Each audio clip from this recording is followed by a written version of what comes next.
Nah, kakak ulang lagi ya metode identifikasi khusus ini. Dia gini, harga pokok yang kita keluarkan adalah harga pokok yang benar-benar melekat di barang tersebut. Yang benar-benar melekat di barang tersebut ya.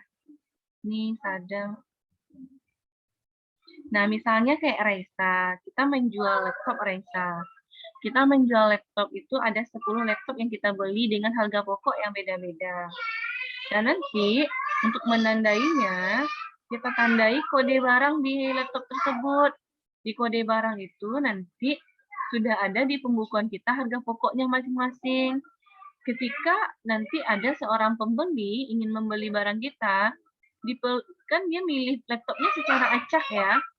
Nah, ketika dia milih laptop, harga pokok yang kita keluarkan tuh kita lihat kode yang udah kita catat.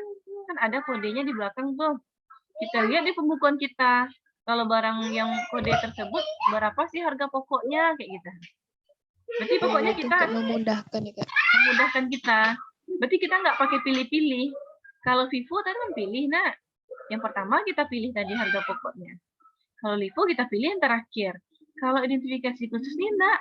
Harga pokoknya itu yang benar-benar melekat di barang itu. Gitu. Yang betul-betul melekat di barang tersebut. Itu kalau metode identifikasi khusus. Cuman kelemahannya metode identifikasi khusus ini, barangnya nggak bisa banyak. Nah, barangnya yang contohnya perusahaan yang jual barang sedikit, contohnya apa? Harganya mahal. Mobil, bisa ya, kendaraan. Itu kan barangnya tidak terlalu banyak kan? Kan masih bisa dihitung. Nah, itu bisa kita menggunakan metode identifikasi khusus. Tapi kalau untuk barangnya yang jumlahnya banyak, itu agak kesulitan kita memakai metode identifikasi khusus. Gitu.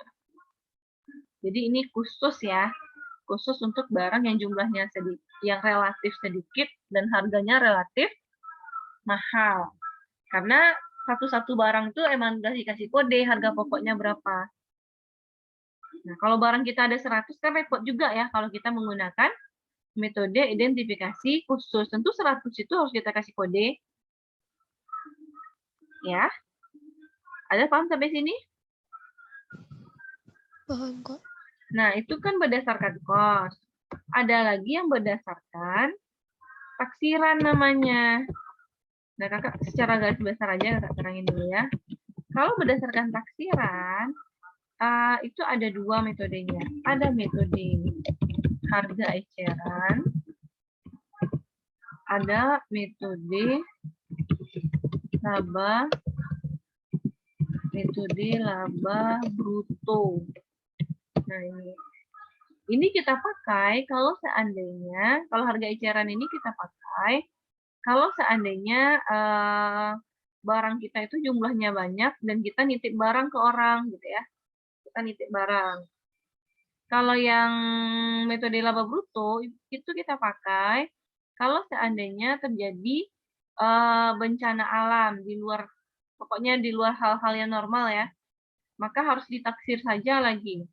Nggak bisa kita hitung persediaan kita di gudang karena sudah terjadi bencana alam, maka kita taksir dia menggunakan metode laba bruto.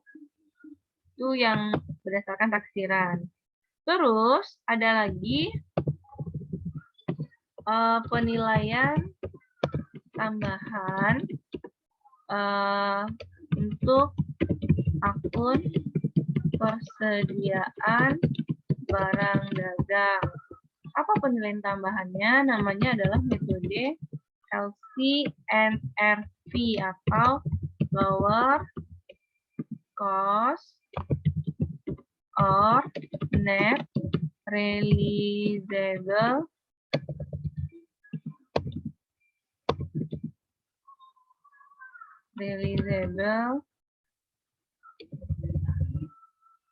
realisasi apa bahasa Inggrisnya adik-adik?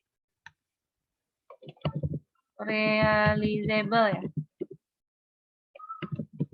Value di bahasa Inggrisnya ya. Ada metode tambahan ya adik-adik, yaitu metode LCNRV. Dah, jadi untuk persediaan yang akan kita pelajari adalah ini dia semuanya ya. Ini yang akan kita pelajari. Kak, metode laba bruto itu apa tadi, Kak? Metode laba bruto ini kita pakai kalau seandainya terjadi bencana alam. Nah, tentu kita tidak bisa ngitung harga pokok kita berapa lagi. Baru boleh kita gunakan ini ya. Tapi kalau tidak terjadi bencana alam, kita harus menggunakan salah satu dari ini. Salah satu dari sini. Jadi ini untuk hal-hal yang tak terduga saja ya. Nah, kalau metode harga eceran itu kita pakai kalau perusahaan kita itu perusahaan yang nitip-nitip barang itu dengan kayak Sari Roti, Mas. Sari Roti itu dia kan banyak ya tempat titipannya di minimarket dia letak barang kan di sana. Nah, dia kalau ngitung harga pokok dia harus pakai metode harga eceran. Gitu. Oke, itu yang kita pelajari ya. Nah, sekarang kita coba metode apa? FIFO ya, di sistem periodik. Ya. Di sistem kita masuk perhitungannya satu-satu lagi. Karya baterai kakak habis nih. Kita pergi ngecek dulu.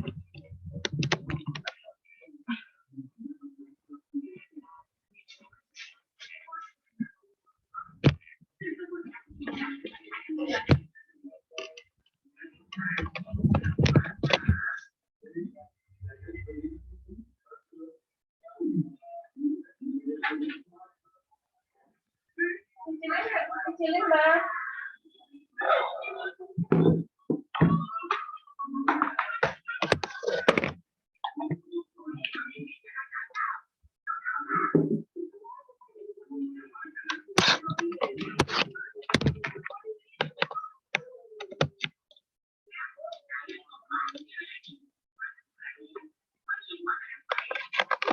Nah, sistem apa tadi kita mulai pertama dengan sistem periodik.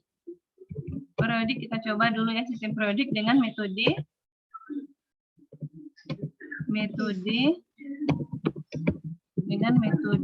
FIFO.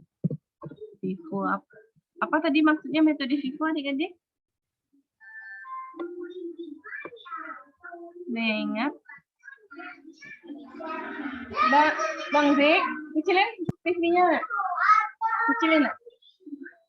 Metode FIFO apa tadi? Ketika terjadi, terdengar suara TV kakak ke sana adik-adik? Keras terdengar? Enggak. Aman ya? Enggak bising ya? Enggak.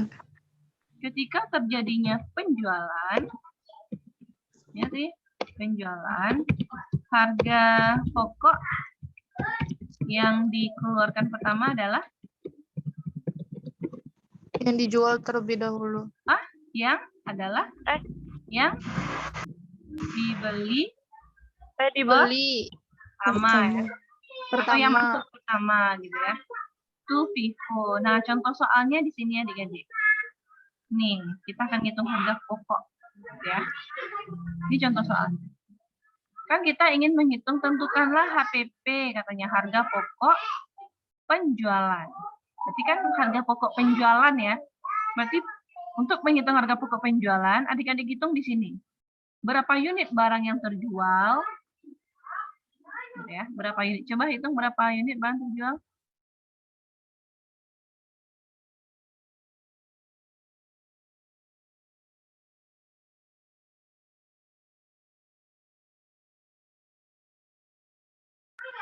Sudah ada berapa yang kita jual? Adik-adik 18 tambah 15. Terus ada retur. Kalau retur itu kan dikembalikan barang yang dijual ya. Berarti nggak jadi ya. Berarti dikurang 1.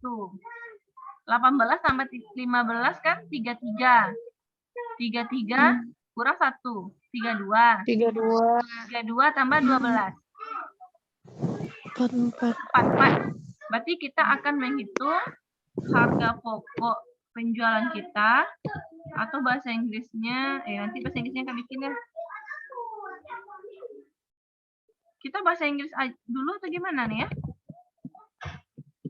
Bahasa Inggris aja nih. COGS ya bahasa Inggrisnya. Cost of goods sold. 44 unit yang mau kita hitung. Caranya, yang masuk pertama, keluar pertama. Berarti yang mana barang kita adik-adik? Barang kita adalah barang kita yang pertama ada persediaan awal ini, artinya pembelian kita bulan lalu ya adik-adik. Karena pembelian kita bulan lalu menjadi persediaan awal di bulan Agustus. Berarti ini pembelian juga nih. Berarti berapa persediaan awal kita pertama nih? Kita keluarkan ini dulu. 10 kali 1000. Kita keluarkan dulu. 10 unit kali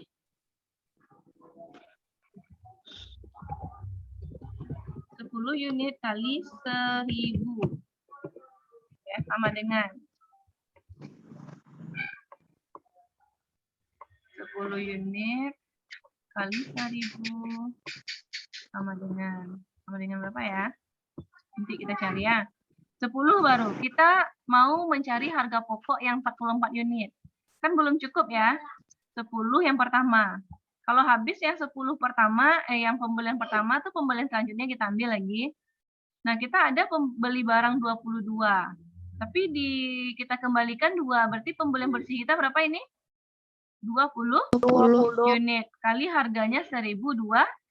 Berarti 20 unit kali 1.200. Kayak gitu. Berapa baru?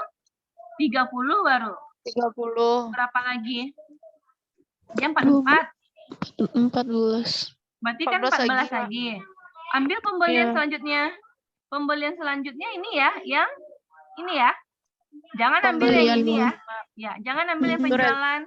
Karena kita mau mencari harga pokok penjualan. Berarti ambil yang 25. Cuman jangan ambil semua karena kita butuh cuman 14 lagi ya. Berarti 14 kali 1.300. 14 kali 1.300. Cukup dia 44 unit? Cukup. Nah, baru kita kalikan. 10 kali 1.000, 10.000. Nah, kan ini ya semuanya ya. Berarti harga pokok penjualan kita adalah ini dia, 52.500. Itu dia ya.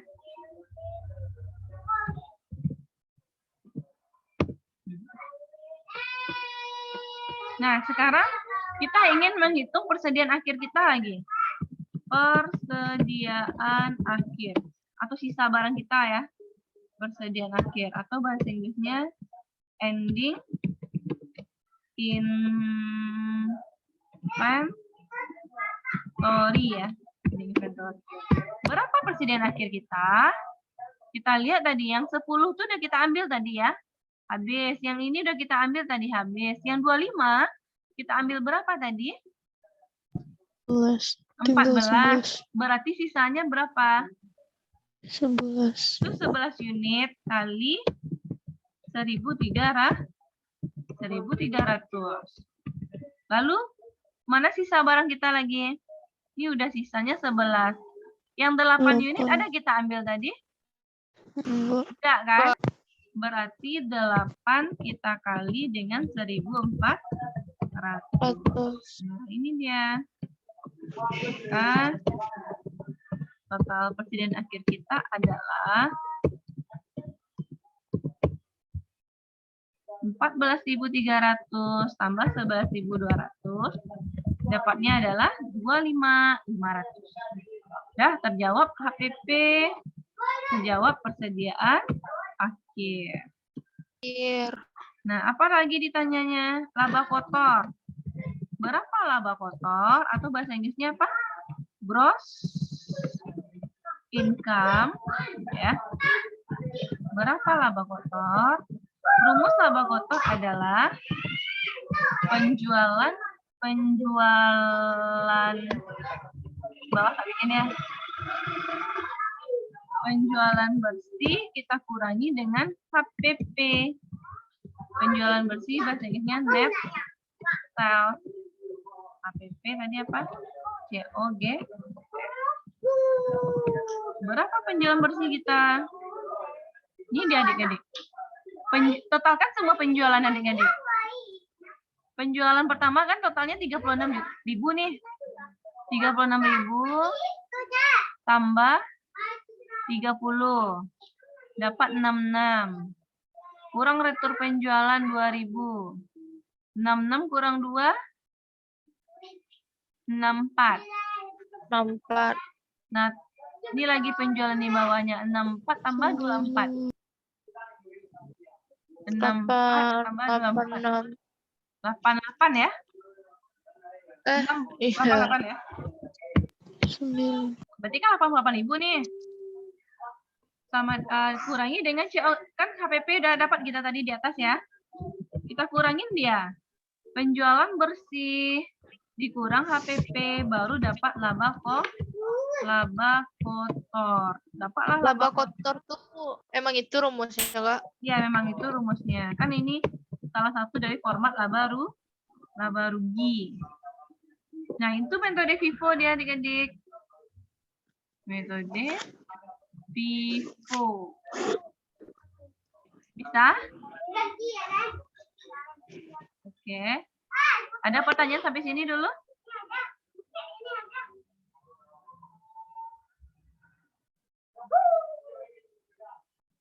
Kalau enggak, kakak lanjut metode LIFO.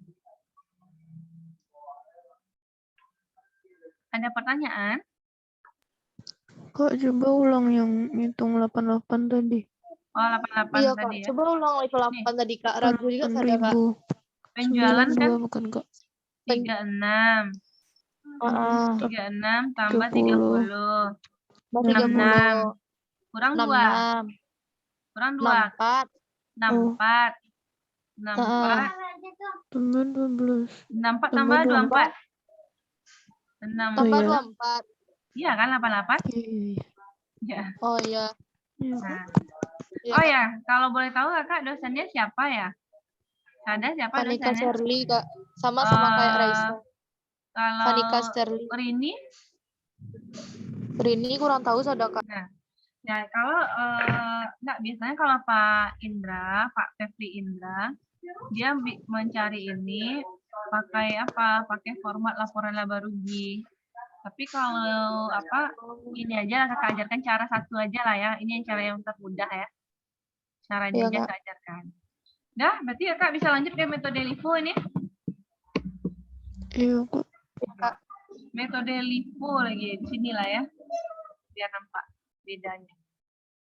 Metode LIFO. Apa tadi metode LIFO?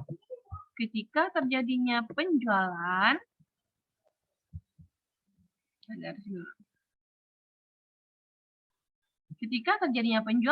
harga pokok yang kita keluarkan pertama adalah harga yang ini apa nih? Harga yang pertama harga yang dibeli pertama ya. Ini harga yang dibeli terakhir ya. Terakhir. Nah, berarti kita coba nih hitung. Nih, kita coba hitung ya.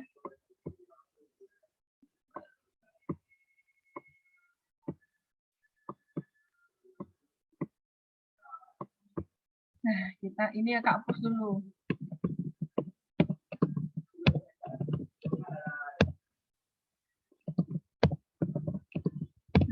Kita hapus dulu. Berarti kita ambilnya dari bawah ya adik-adik. Kalau LIFO ambilnya dari bawah. Kita kan menjual 44 unit nih. Berarti ambilnya dari bawah, ambil yang mana kita ambil nih? Angka yang berapa? 12. Jangan. Ini adalah penjualan. Penjualan ya, barang kita keluar ya. Oh, 8. Kan katanya harga yang kita beli terakhir. Jadi pembelian Dibeli terakhir. 8 ya. 8 kali. Kak, kenapa harus dari bawah, Kak? Karena dia LIFO. Ketika terjadinya dia kan last in, first out. Masuk terakhir, keluar pertama. Keluar pertama. Iya. Kalau FIFO kan masuk pertama, keluar pertama, maka dari atas kita ambil tadi. Ya, berarti kalau ini dari bawah. Dari bawah. Ya. Oke. 8 baru ya. 8. Kita butuh 44 unit. Mana kita ambil lagi? Habis ini yang mana lagi? Nah, ambil nih lagi 25 kali 1.300. 25 kali 1.300. Berapa baru nih? 8 kali 25, 8 tambah 25, 33. 33 unit ya, baru ya. Kurang Berarti 11. berapa lagi? 11 lagi. Berarti ambil 11, ini udah. Mana lagi ambil 11? Yang 22. Yang ini kan? 22 ini kan kurang 2 ya, 20 nah. Berarti kita ambil 11 di sini. 11 kali 1.200. 200. Nah, inilah HPP kita. 56900. Nah, untuk persediaan akhir, berarti yang 10 unit ini udah kita ambil tadi? Enggak. Enggak, berarti kan sisa ya. Bersisa persediaan akhir kita 10 unit dengan harga 1.000. Yang 20 unit ini berapa kita ambil tadi? 11? Iya. Berarti 20 diambil 11 sisa berapa? 9. Sisa 9. 9 kali 1.200. Sisa 9 kali 1.200. Nah, ini persediaan akhir kita. Berapa laba kotor? Penjualan bersih tetap ya.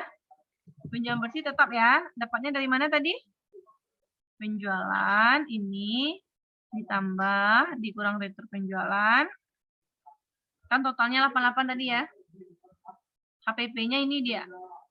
56.900. Sehingga laba kotornya adalah 31.100 kayak gitu.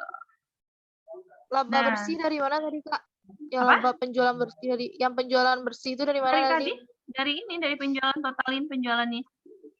Nih, Totalin penjualan tuh, Kak. nih yang kakak warna ini ya. Ah, nampak nggak? Oh ya, penjualan tuh Nih. ya tuh Kalau lagi. returnya ngurang ya. Ini kita Oh, hitung pas di bersama. retur itu Ngurang. dia ngurang, Kak. Ya. Yang kita hitung bersama tadi ada. Oke. Dah. Nah kan ini yang soal diskusi ya. Soal diskusinya apa kemarin tuh ya?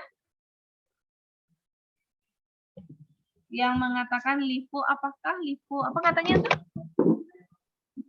Bentar, Kak.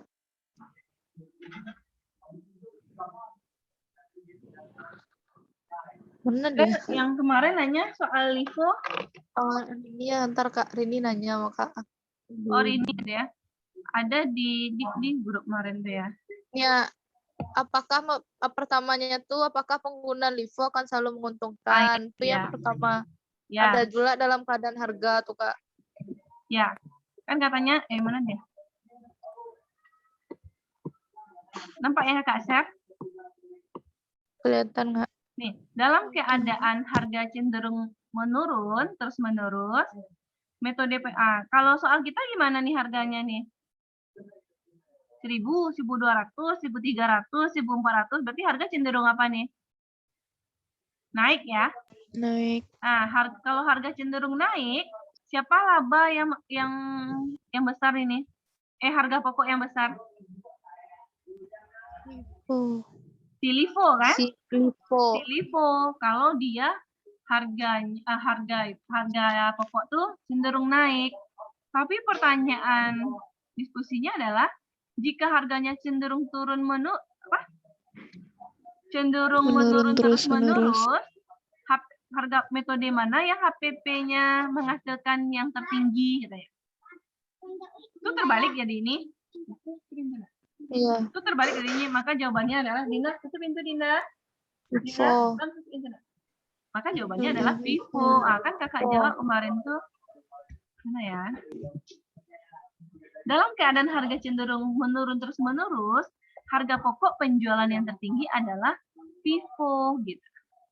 Karena FIFO itu kan ketika terjadinya penjualan, harga pokok yang diambil kan harga pokok yang pertama. Itu adalah harga Nah, pertama ya. kalau dia turun-menerus tuh harga pokok yang tertinggi yang paling atas ya. Iya, Kak. Nah, makanya si FIFO gitu. Kan kita ambilnya dari ini. Kita ambilnya dari atas kan. Gitu. Yang harganya tinggi, turun. Itu harga pokoknya yang kita ambil yang di awal nih kan. Makanya si FIFO yang tinggi.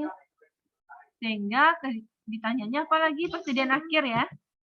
Persediaan akhir lagi di sini. Persediaan akhir yang tertinggi yang mana? Tentu kebalikannya. Ya kan? Sama kayak gini. Ini APP yang tertinggi kan LIFO. Persediaan akhir yang tertinggi yang mana? Di FIFO kan? Nah kan Iya, Vivo. saling terbalik. Gitu. Gitu ya pertanyaan diskusinya. Nah, Selalu, Kak. apakah selalu gimana? Kalau pakai metode Vivo, HPP-nya lebih kecil pada Vivo, terus persediaan akhirnya gede. Bukan selalu. Itu dalam keadaan harga Tergantung makin itu, lama Kak. makin tergantung. Harga makin lama makin naik. Sebenarnya keadaan normal itu harga kan memang makin lama makin naik kan? Jarang kan harga Iya. itu yang makin lama makin turun. Dalam keadaan Iya. normal Kak, ya berarti seperti ini dia. metode Vivo nih harganya tuh makin lama makin naik gitu. Bukan juga Enggak juga. maksudnya. Enggak. Kan tadi kata siapa ya? Raisa nanya, apakah si Vivo ini selalu APP-nya dia yang paling kecil, Kak? Gitu ya. Daripada LIFO. Belum tentu juga. Ini kan dengan asumsi harganya makin lama makin naik kan? Gitu. Iya. Kalau harganya makin lama makin turun, ya tentu terbalik orang ini. Tentu nanti si Vivo yang lebih tinggi pada LIFO. Tergantung tinggi. Berarti sebenarnya. persediaan akhirnya juga Ya, yang Vivo persediaan akhirnya juga. lebih gede. Ya, Berarti itu nanti lebih gede. Yang Oke, Kak. ya lebih gede yang LIFO. Pokoknya tergantung aja gitu. Nggak bisa kita pastikan. Tapi normalnya, kan kita bilang normalnya. Normalnya itu adalah harga itu cenderung naik kayak gitu. Tapi apakah ada barang yang harganya turun? Ya tentu mungkin ada ya. Mungkin aja kan. Nah, coba pahami ini dulu, Kak, minum sebentar ya. Iya, Kak.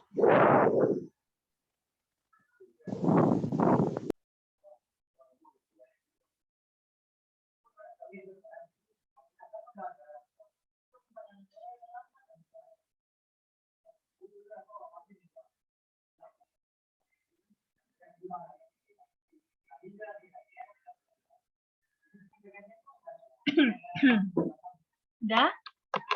Nah, sekarang kita coba metode apa lagi? Average lagi ya. Metode yang ketiga ya. Metode average. Atau apa tadi adik-adik? Rata. Untuk metode rata-rata, pertama kita cari adalah harga pokok rata-rata per unit. Jadi bahasa Inggrisnya harga pokok rata-rata ini average cost ya, per unit. Per unit. Rumusnya adalah Kak, ya. kata Sada pelan-pelan. Ya, pelan-pelan. Jadi pertama kita cari harga pokok rata-rata per unit atau bahasa Inggrisnya average cost per unit. Rumusnya adalah total, kita kasih istilah lagi nih. Janganlah ya, tapi dia memang istilah nih. Total barang tersedia untuk dijual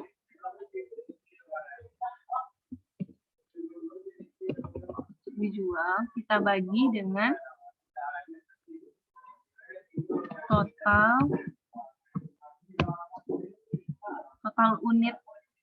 unitnya ya. Barang tersedia untuk dijualnya adik-adik, persediaan awal kita tambah dengan pembelian.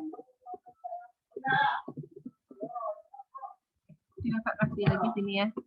Total barang tersedia untuk dijual itu adalah persediaan awal tambah pembelian bersih.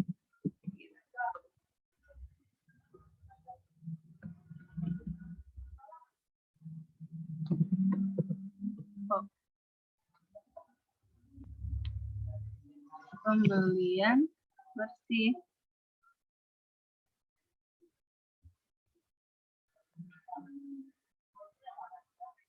Nah, kita coba hitung ya. Kita coba hitung ya adik-adik. Nah, kan rumusnya total barang persediaan untuk dijual itu kan persediaan awal tambah pembelian bersih. Lihat di soal ya, persediaan awal kita berapa ini? Persediaan awal. Berapa total persediaan awal ini? 10.000. 10.000 berarti 10.000 ditambah pembelian bersih. Pembelian bersih kita tuh semua pembelian. Ini yang kakak kasih kode, ntar ya ini. Kita hilangin dulu. Pembelian aja adik-adik, pembelian. Semua pembelian tuh, Kak. Ya, semua pembelian totalin ini. Tambah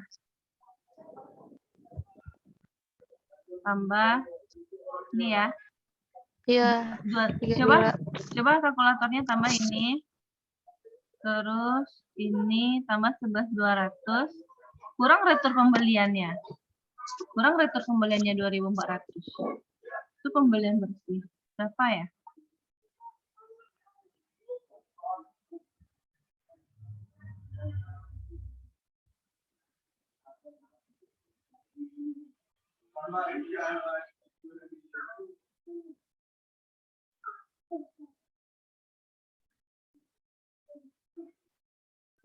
Berapa adik-adik? 26.400 tambah 32.500 tambah 11.200 kurang returnya 2.400. Berapa dapatnya?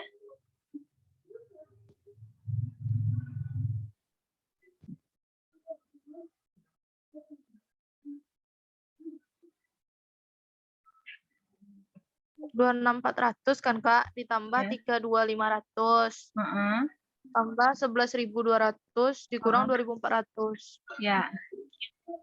67.700. 700.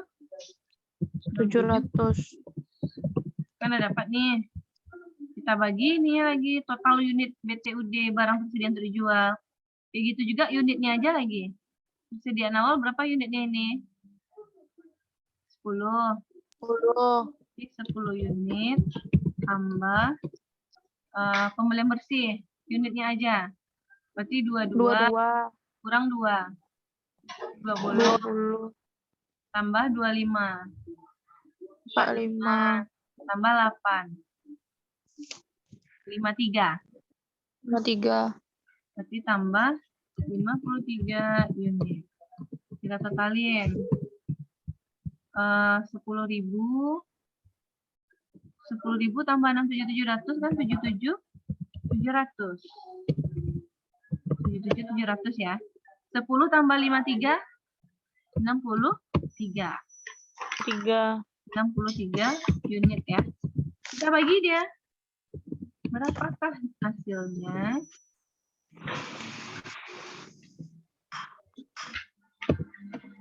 77.700 bagi 63 dapatnya 1.200. 33. 1.233 per. Nah, ini adalah harga pokok per unit. Kita bikinnya per unit gini ya. Nih. Dapatlah harga pokok rata-rata per unitnya 1.233. Nah, sekarang kita cari lagi HPP kita. HPP atau COGS. COGS ya. Berapa unit tadi? 44 unit. Iya, 44 unit. Yang kayak tadi di atas adik-adik. 44 unit ya. 44. Cara ngitungnya adalah, kan kita udah dapat harga rata-rata tuh.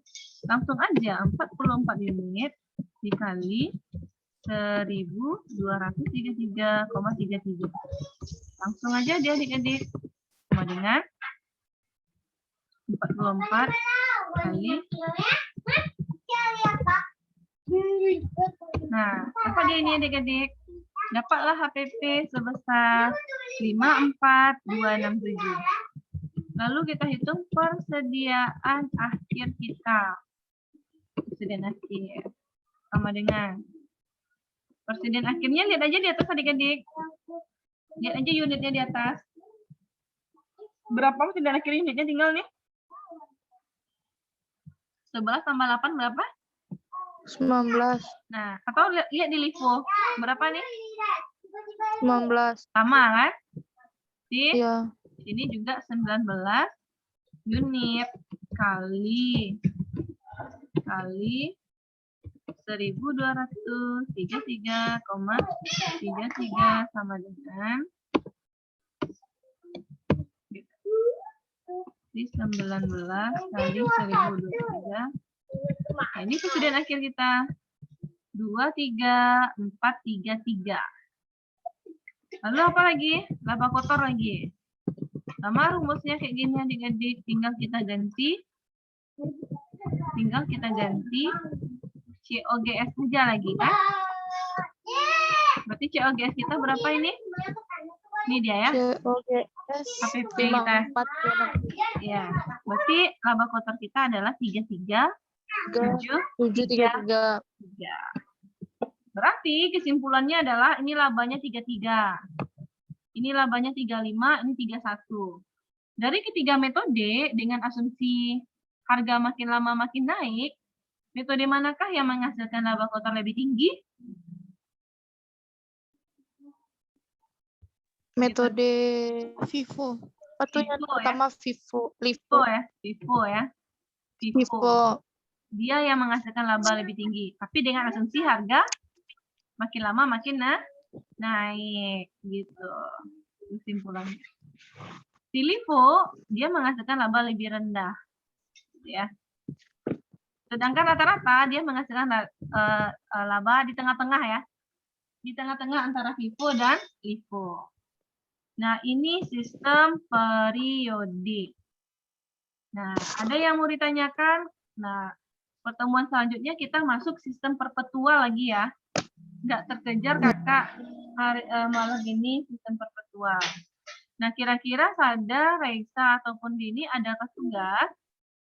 Ada nggak tugas tentang sistem ini, menghitung-hitung ini? Kalau ada, itu aja nanti latihannya. Jadi, kita diskusikan di pertemuan selanjutnya. Ada kira-kira?